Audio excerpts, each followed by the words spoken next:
সফটটার কারণে এবং একটু মোটা হওয়ার কারণে সাধারণত বয়স্ক লোকদের জন্য যা ব্যবহার করতে অনেকটা আরামদায়ক হয় মনে করি।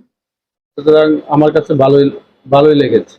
জানামাজটা সাধারণত আমরা যারা বয়স্ক মানুষ, হাঁটুতে ব্যথা, তাদের জন্য এই জানামাজটা আমি মনে করি ব্যবহার করে খুব আরামদায়ক। সেজদা করার সময় খালি জায়গায় হাঁটু রাখাটা অনেকটা কষ্টদায়ক হয়। এই হিসাবে এই জানামাজটা আমি ভালো মনে করি এবং আমি ব্যবহার করে আরাম পাচ্ছি আলহামদুলিল্লাহ। যত্ন সহকারে ব্যবহার করলে এই জানামাজটা ২-৩ বছরে তেমন কিছু হবে মনে হয় না, ৩ বছর ব্যবহার করতে পারবে। বাজারের জানামাজগুলা সাধারণত এটা যতটুকু সফট এবং একটু মোটা, বাজারের সব জানামাজগুলা সাধারণত এরকম সফট এবং মোটা হয় না।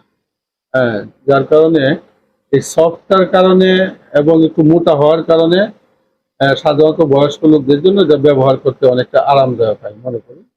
সুতরাং আমার কাছে ভালোই ভালোই লেগেছে এবং প্রাইসও যতটুকু আমি মনে করি যেটা প্রাইস জানামাজের কোয়ালিটি হিসাবে প্রাইস এটা খুবই ভালো, মোটামুটি ভালো প্রাইসের মধ্যে আছে কাস্টমারের সহায়তার ভিতরে।